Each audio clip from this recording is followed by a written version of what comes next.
Look, here's the thing about LaVar Ball.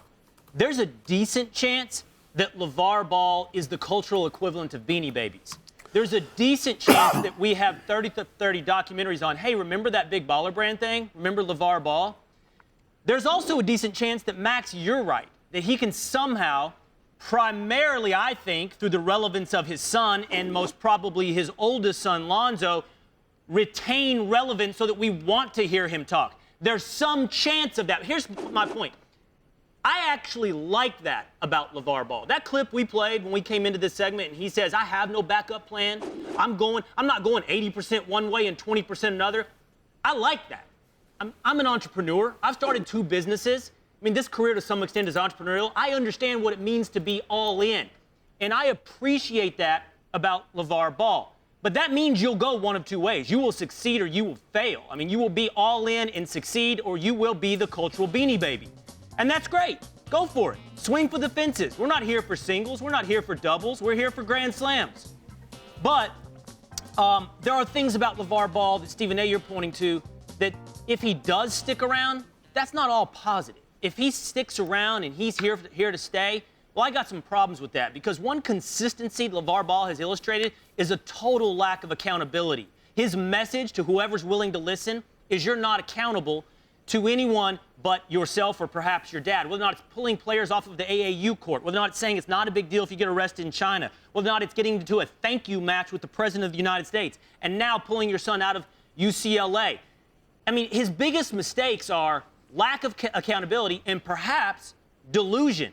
Because, I mean, if he pulls this off and all 3 guys are on the Lakers, well, that's great. But otherwise, no one thinks Jello has an NBA prospect. Woj tweeted yesterday, there's not a single GM that has Jello on their 2 rounds deep prospect list for the NBA. And he's pulling him out of UCLA, granted, who was never there necessarily to get an education, was always saying he was a one and done, but that's a problem of delusion. So I like him as an entrepreneur.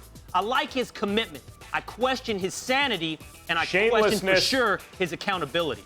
Shamelessness can be very useful to one's own self-aggrandizement, as we see in our national politics right now. That's why I said that kind of stuff can take you as far as the presidency and can last forever. But leaving self-delusion aside, or shamelessness, which is, I think, a way to describe many of the kind of phenomena you were talking about in someone's personality, the idea that you don't have a backup plan, that you swing for the fences, in fact, can play whether or not you succeed, because that's what makes him interesting, Stephen A., is that he is not, so often in your life you are faced with these kind of choices, and so many of us have backup plans because we have reality, we have children and mortgages and bills to pay and a future to think of. And we are inspired oftentimes by seeing things that are outside of the realm of our normal experience, that kind of show us a side of ourselves we wish we could live out loud, right? And LaVar Ball does that. So whether or not he succeeds, the fact that he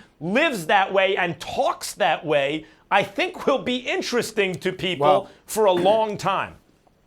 And I can respect where both of y'all are coming from. I just come from a different vantage point.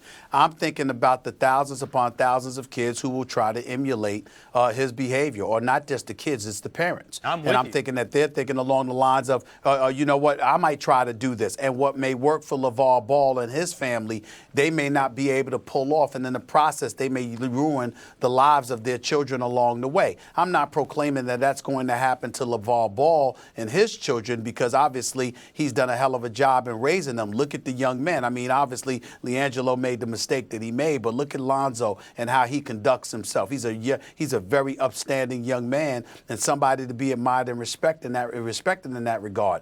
But there are going to be thousands upon thousands of kids and parents, rather, trying to live vicariously through their children that are going to feel like they've got the in or the okay to emulate such behavior, and that's not going to work out for them. Secondly, we've got the kids to think about here from the perspective of holding them accountable in this regard. They're not really kids. They're young men. and you would like to see them step up and make decisions on their own. Not only does their father make the decisions, he advertised that he makes the decision. He's the one standing up on, sitting down on the Today Show. He's the one in front of Chris Cuomo on CNN. He's talking, and he's talking for them. And it almost gives the impression like they're scared to step up and say, Dad, I love you. All the best to you. I mean, you're my father. You're taking care of me. I will love you for life. I'll always be here for you. But I got to make my own decision. I don't know if we've seen any evidence that they're capable of that. And you take into account how imposing his personality is, it brings into question how intimidating of a presence he may be with them. And then you wonder about other parents out there I think that's who may the have more that same likely effect in their child. And you got to think about it.